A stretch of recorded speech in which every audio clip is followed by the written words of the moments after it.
Swayam Prabha. Digital India. Educated India.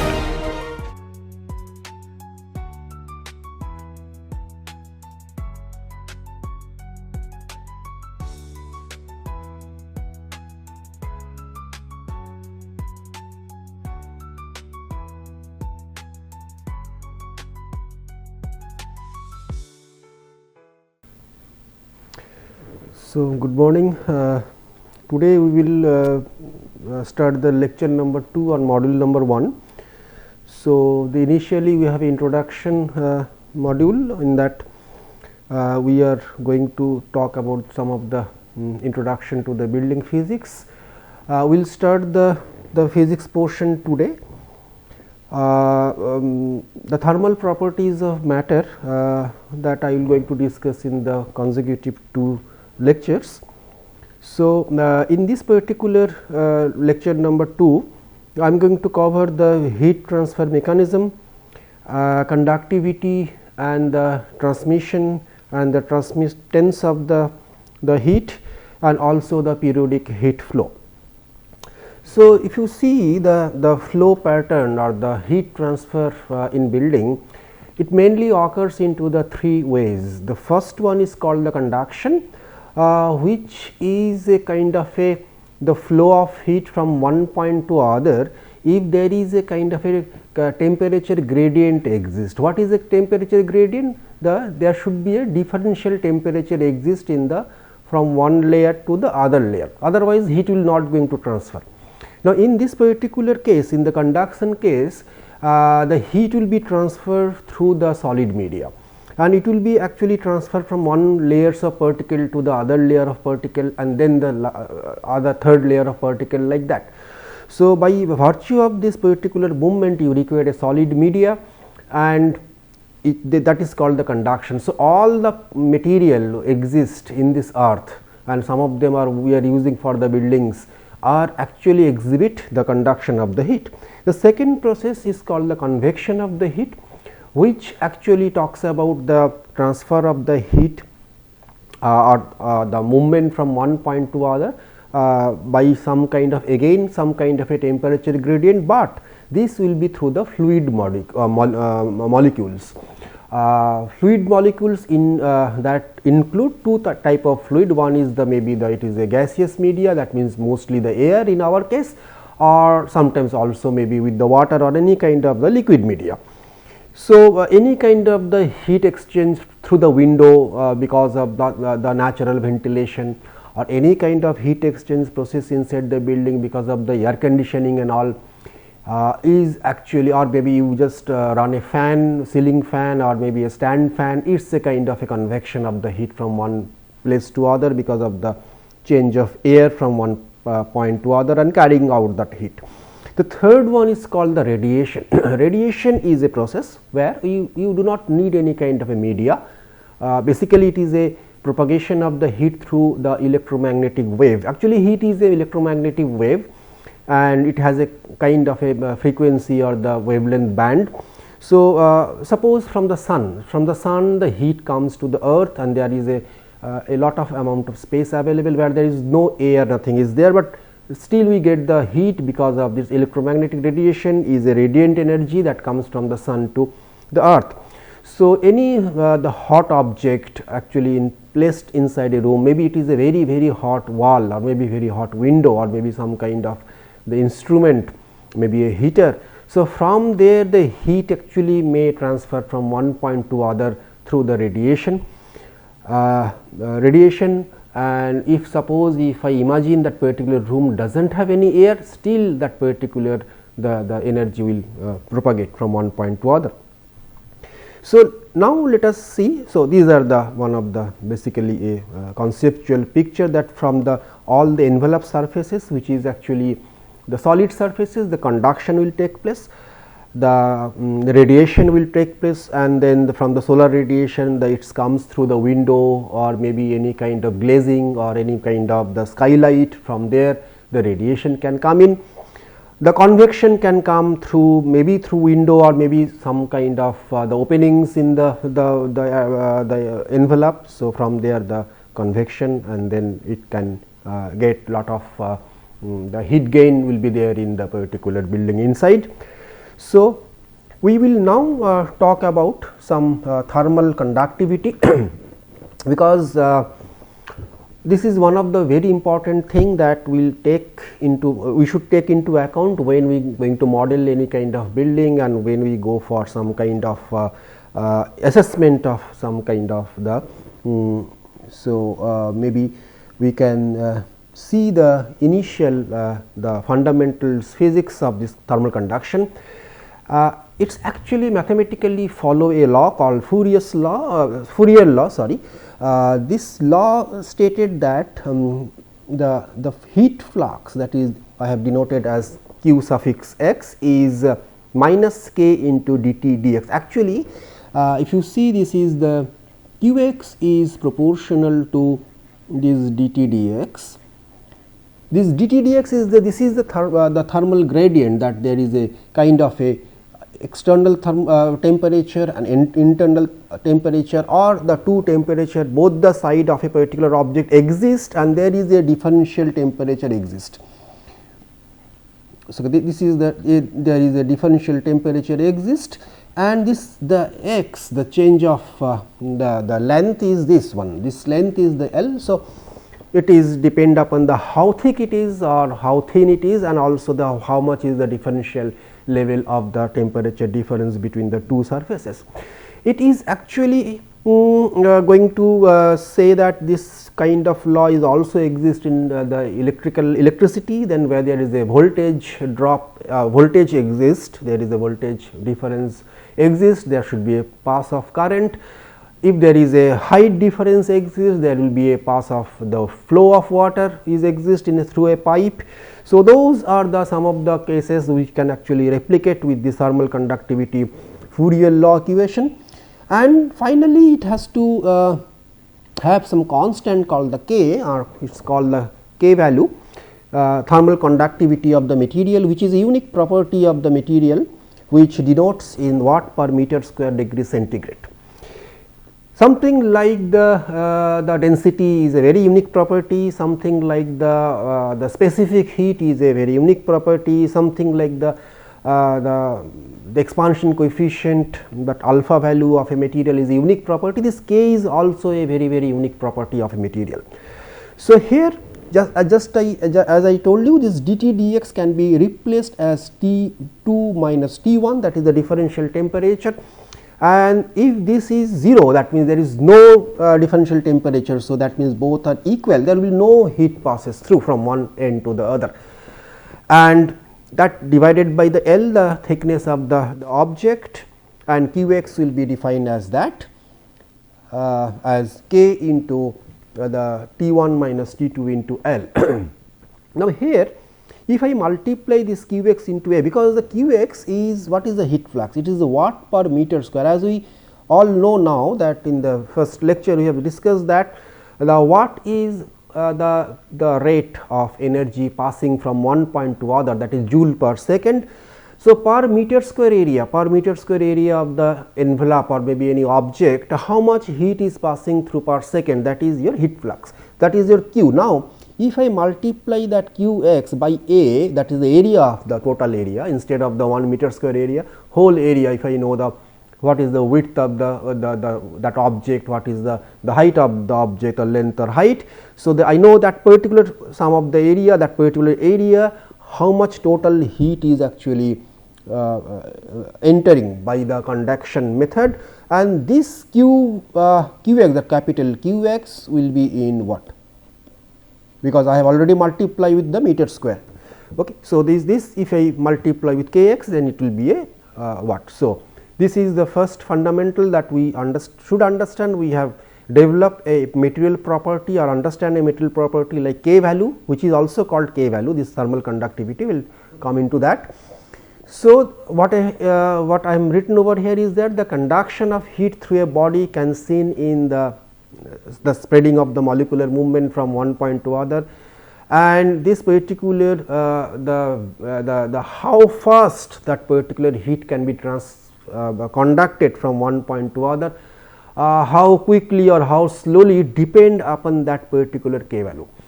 Suppose you can keep the both the T1 and T2 in same temperature difference, maybe 10 degree or 20 degree, whatever it is, whatever it may be, and you can keep maybe 1 centimeter thick or some unit amount of thickness of the material. All the material will exhibit different type of heat conduction, Qx will be different. So, some of the material will have very high value, some of the material may have a high value like almost like 400 watt per meter square degree centigrade. So, it will actually allow 400 watt, 400 joule per second per meter thickness, and if there is a drop of 1 degree centigrade. But some of the material will be very we can say that are the insulative material, they are having very low, almost 0.03 watt per meter of thickness and per degree C of the temperature difference. So, those are the insulative material like wool or maybe some extended polyester or those kind of a material, whereas the metals show almost like 400 or more than 400 sometimes. So, that is the very unique value, that the thermal conductivity, we call that value as a K value. So, please remember this K value has a unit of watt per meter per degree centigrade. So, per unit of thickness, if there is a 1 degree temperature difference, how much watt, how much joule per second the energy is transmitted. Instead of transmitted, I must say it is how much is conducted from one point to the other.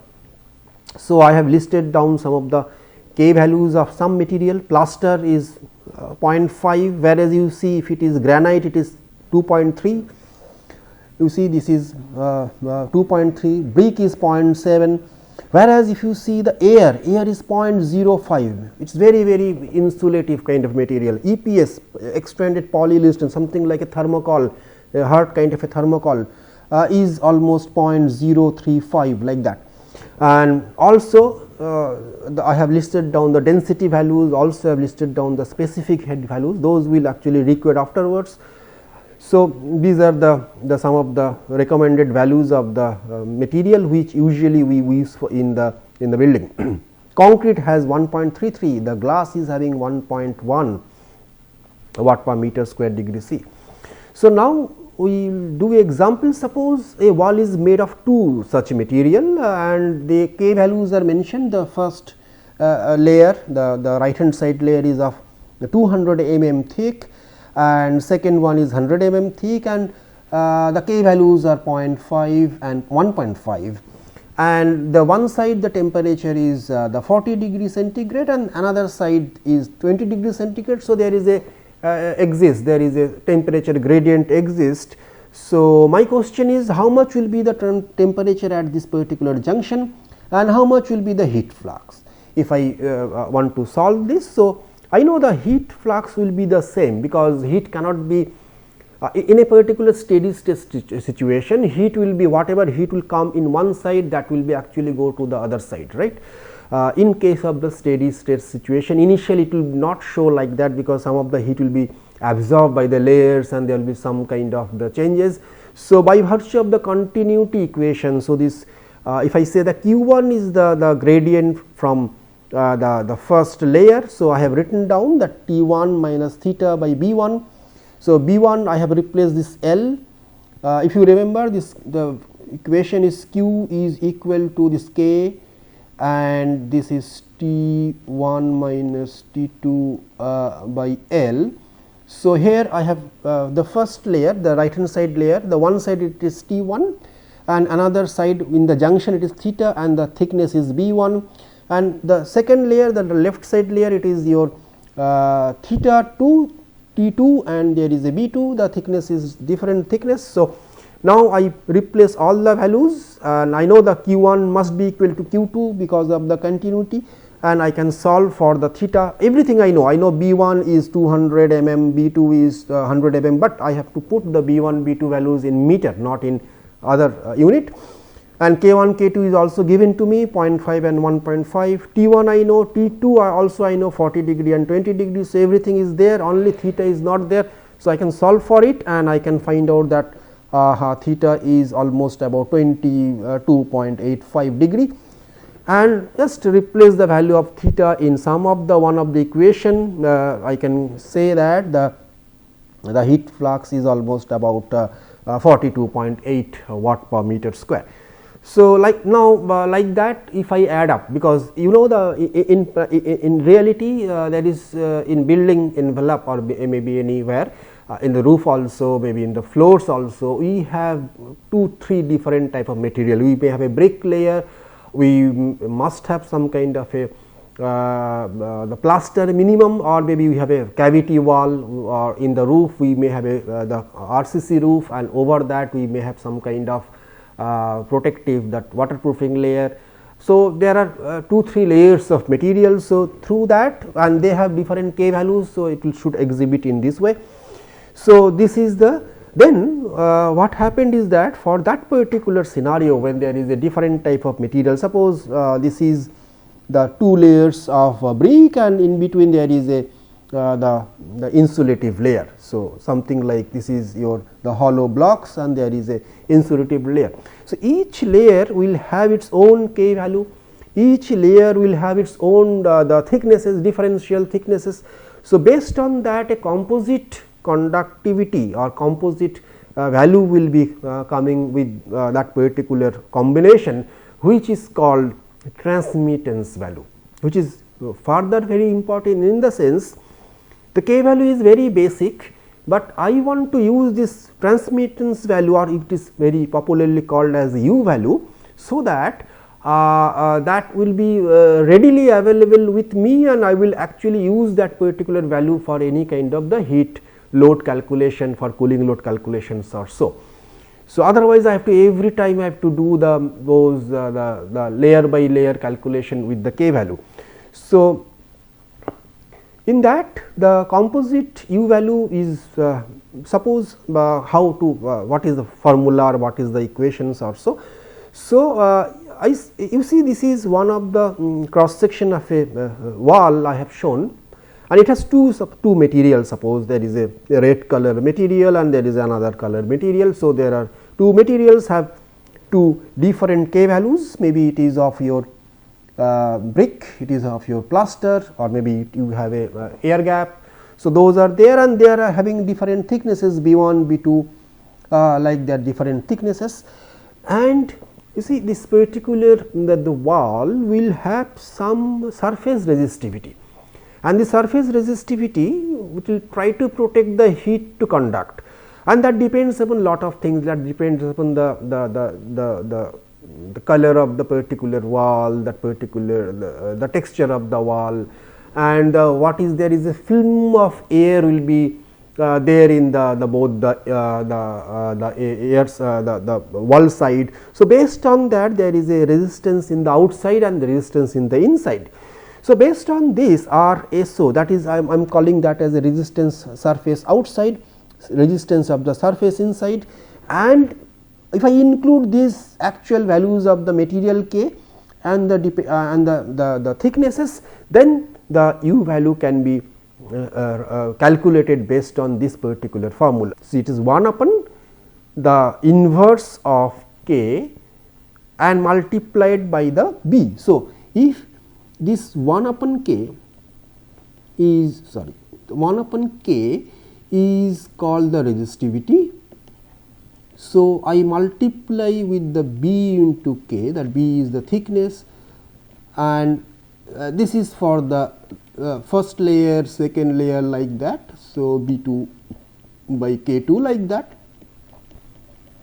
and I add, this is the resistivity. So, I can directly add the RSO and plus the RSI. So, I got the whole resistivity of the whole layer. So, it is the kind of the equivalent resistivity of the layer, and if I am reciprocal I am getting the reciprocal of that to get that particular transmittance value. So, this value is called the this reciprocal value is called the RA to A. A to A means air to air, that means outdoor air to the indoor air is the this value, but this RSO and the RSI is very small. So, sometimes we ignore.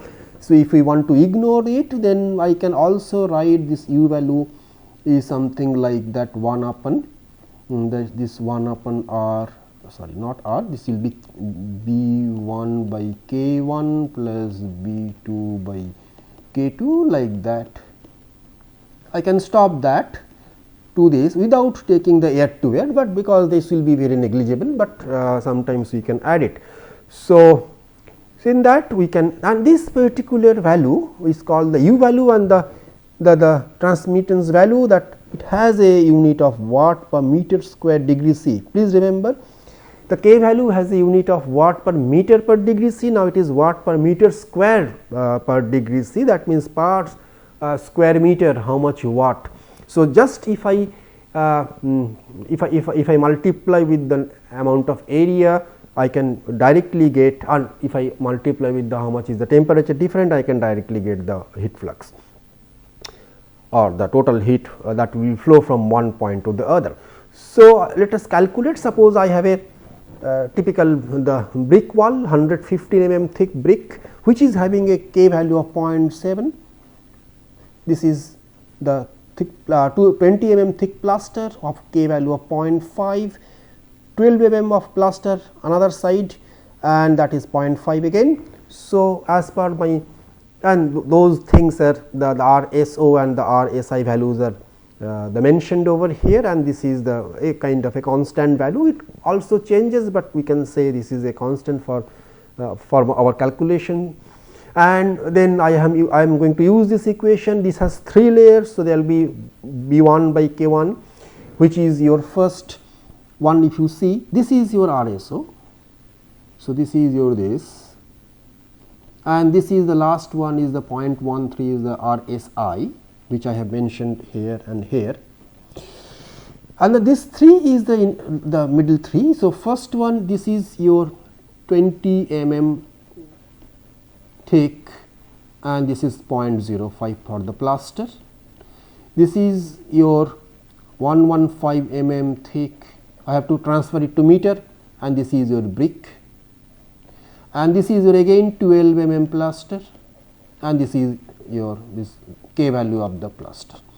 So, by doing that, we can finally find out that the U value is 2.51. So, we will add up, and then again we make this kind of the reverse the reciprocal of that, and we can find out the U value is 2.51. So, we may say that a particular brick work having 115 mm thick and plaster both the side 20 and 12 will have a U value of 2.5 watt per meter square degree C. So, that means, if there is a 1 degree temperature difference, and then if there is a the 1 meter square of the area of the, if I see, it will transmit almost about 2.51 watt.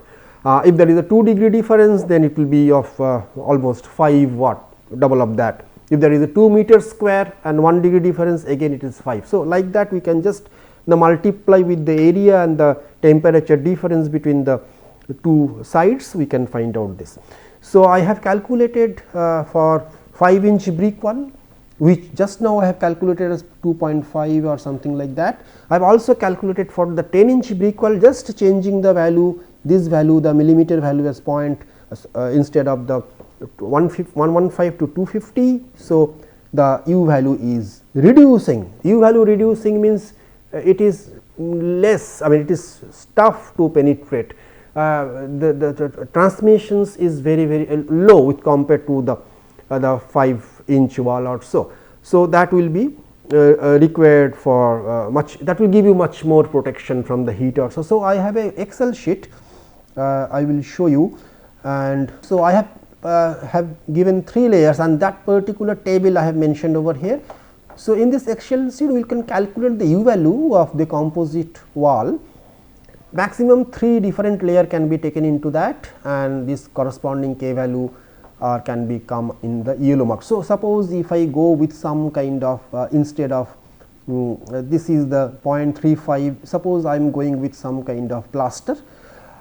In one side plaster is having 0.5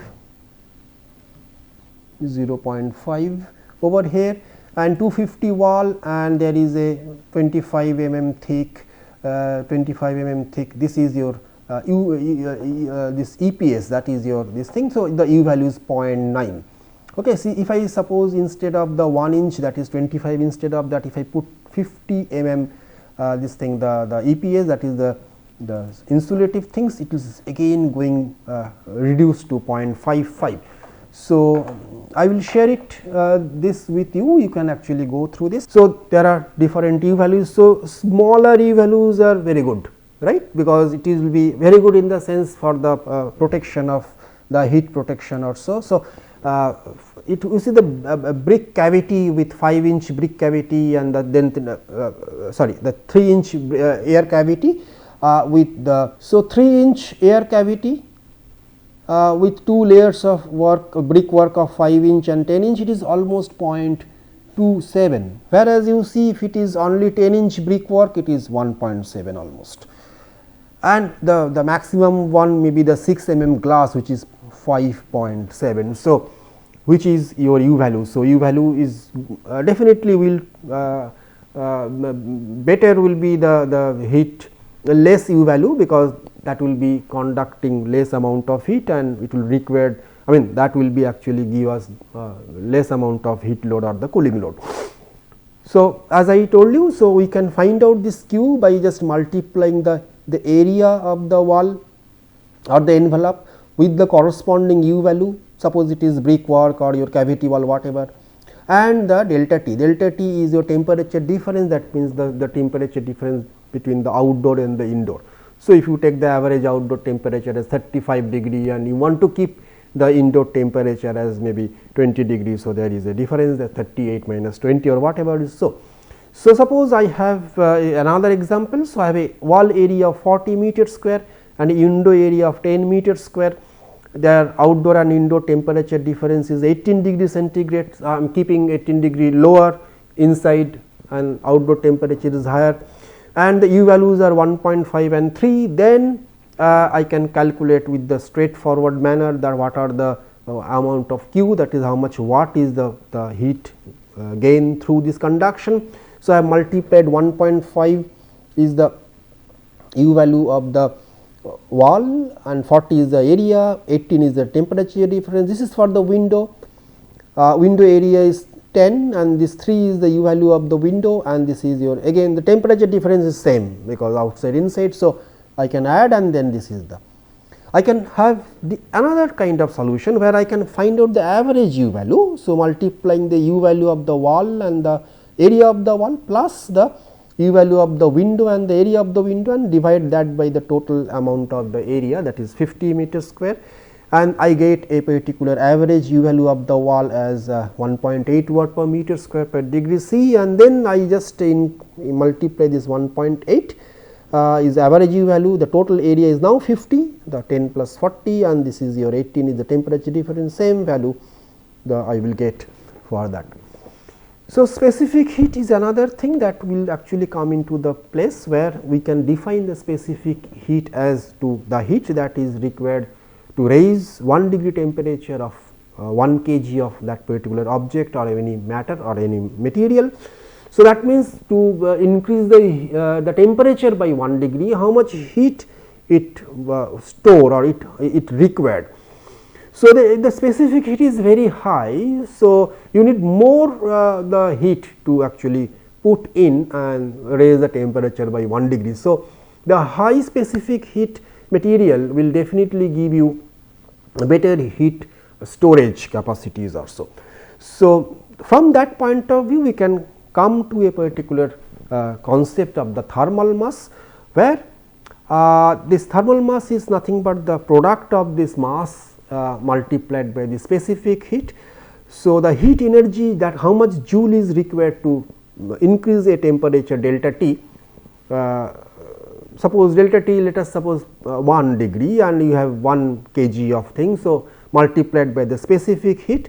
So, that much amount of heat will be required. So, just increase the temperature, and if you do not increase the temperature, temperature will not be conducted from one point to the other, because there should be a differential temperature exist in the layers of the thick brick wall also, and then it will be transmitted from one point to the other. So, that is why this thermal mass is very important to see that heavy thermal mass will store more, the less thermal mass, lightweight and all these things will store a little less. So, here when we see another kind of the property called the thermal diffusivity, we see if these three things comes together, the thermal conductivity, the K value is a very the fundamental property of a material, density another fundamental property, density gives you how much the weight and all these things, same volume, high density will give you more weight, and the specific heat. So, if the thermal conductivity is high, the rate will be faster, the faster rate will transmit from one point to other, one layer to other. If the density is high, it will be slower because the material has more weight. So, it can store more energy, more heat, and the specific heat, if it is high, again it will be slower, because specific heat high means to raise 1 degree temperature require lot of joule of energy or lot of joule of temperature. So, from that point of view, if you see, if you have a kind of another the equation or maybe another kind of the property we can devise, that K divided by this d by C, it should be d, not d, it will be rho, I will change it rho. So, then this is called the thermal diffusivity. See the K by rho into C, that means if it is increasing K value, it is thermal diffusivity is increasing, where if the rho and C drops, it will be going to increase the thermal diffusivity. So, high thermal diffusivity means it will be very fast, the heat will transmit from one layer to the other, it goes very fast. So, that what I have discussed, the high thermal conductivity, high thermal that will be the high diffusivity, density multiplied by specific heat, that product also the thermal mass what we have discussed, and that also goes with the high amount of diffusion or whatever. So, these are the some of the building materials, the K value, density value and the specific heat value is mentioned, and I have calculated the thermal diffusivity. You see the highest comes over here, the concrete is very high diffusivity, then that means it will be very fast rate, it will actually the temperature or the heat will be absorbed in the layers and layers and layers, and then it will be go. If you see the lowest one, again it is the EPS, that is the extended polystyrene, it will be very slow, it will actually heat up one layer and then it will go to the next layer, almost 6.6 times, no 660 times, maybe not 6 times. So, now you see the periodic heat flow, there are fluctuations of the heat in 24 hours temperature. So, it will store heat in one point, and then it will release heat to the next the inside. So, there is a the heat temperature difference in the outside and the temperature difference in the inside, which can be shown like this. That the black color, the curve, it is a kind of a periodic curve. This periodic curve is definitely having kind of changes in the different seasons, but in a particular season this it will be periodic in nature, and this red color one is the indoor temperature curve. So, there is a peak difference and there is a shift of the peak also. So, maybe at the particular maybe around 12 or not 12, it is maybe up to PM, the peak is there in the outdoor temperature, but my peak in the indoor temperature is almost about maybe 9 PM or so. So, like that. So, there is a difference in this. So, this difference has been countered by, or there is a two parameters are taken out. One is the time lag or the phase shift, the how much is the difference, how much from 2 PM to 9 PM or how much 7 hours or whatever. And another one is the decrement factor, that is the what is the amplitude attenuation, that is how much is the TI maximum and the TO maximum. These two are taken care of. So, impact of the thermal mass, if I have a very high low thermal mass, so that peak attenuation of the amplitude will be not be so. So, it will have a very less amount of time lag also, because within 1 hour it will be or less hours it will be actually the time lag or the peak will be there, and this very high decrement factor. Whereas, if it is a kind of a high thermal mass material, then it will be reverse way, it will be very flat and it will be a more time lag and the low decrement value. So, I have the relation between the time lag and the wall thicknesses. If the wall thicknesses increases, the time lag increases, okay, and because of the different type of densities, time lag also increases. And in another way, it is if the wall thicknesses increases, the discriminant factor decreases, and because of the insulation outside, insulation inside, and in uninsulated case, it will be also going to be a changes. So, it is always better to have the outside insulation. If you see the outside insulation gives you a better kind of the discriminant factor kind of the scenario. So, that is all for today's lecture, and these are the references. So, what we have done over here, we discussed about the k values, we discussed about the u values, and which is a very major factor, plays the role in the time of your heat gain or heat calculations of a building. Also, we discussed the temperature variations outside and inside, and the phase lag and the amplitude attenuation. Thank you very much.